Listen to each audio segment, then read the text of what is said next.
মাওয়া ঘাটের ইলিশ মাছের লেজ ভর্তার প্রেমে পড়ে না এরকম মানুষ খুব কমই আছে।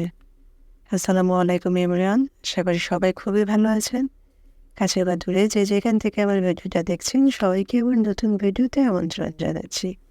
বাই দ্য ওয়ে, আজকের রেসিপি ইলিশ মাছের লেজ ভর্তা। তো এখানে আমি 3 পিস ইলিশ মাছ নিয়েছি। লবণ, হলুদ, মরিচ দিয়ে ভালো করে আমি মাছের পিসগুলাকে মেখে নেব। মাখানোর কাজটা একটু সময় দিয়ে করবেন। একটু ডলে ডলে কাটা অংশগুলোর ভিতরে মশলাগুলো দেওয়ার চেষ্টা করবেন। এই ভর্তাটা খেতে কিন্তু খুবই ভালো হয়। এই ভর্তা থাকলে আমার 1 প্লেট ভাত এক নিমেষেই শেষ হয়ে যায়। আমার এত ভালো লাগে খেতে। তো কড়াই সামান্য সরিষার তেল দিয়ে দিলাম। এরপর মাছের পিসগুলো দিয়ে দিলাম। ভেজে নেব। ভাজার কাজটা একটু সময় নিয়ে করতে হবে, তাড়াহুড়ো করতে যাবেন না। চুলার আঁচটা মিডিয়াম টু লোতে রাখবেন। রেখে লেজগুলোকে ভালো করে ভেজে নেবেন। ভালো কিছু খেতে হাতে সময় নিয়ে একটু কাজ তো করতেই হবে, তাই না? তো একটু সময় নিয়ে আপনারা রান্নাটা করবেন, দেখবেন সব রান্নার স্বাদ অসাধারণ হয়ে যাবে। তোমার লেজগুলো কিন্তু ভেজে নেওয়া হয়ে গেছে, আমি উঠিয়ে নিচ্ছি।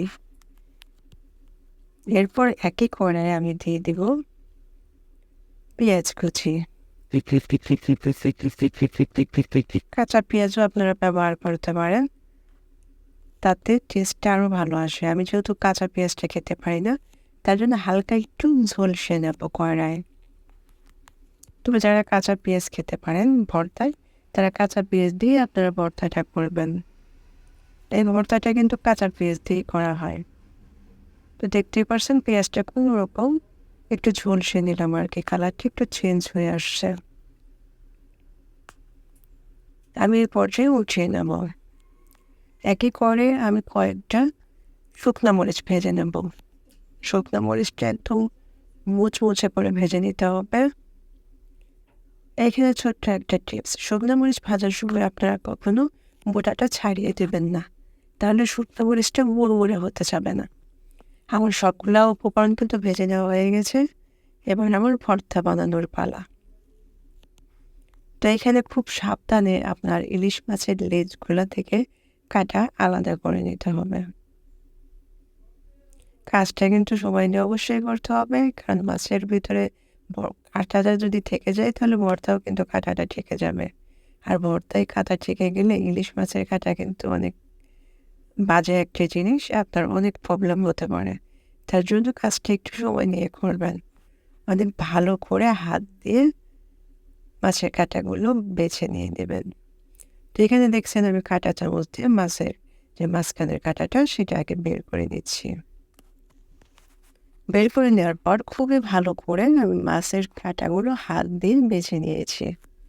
আপনারা খুব ভালো করে মাছের কাঁটাগুলো বেছে নেবেন।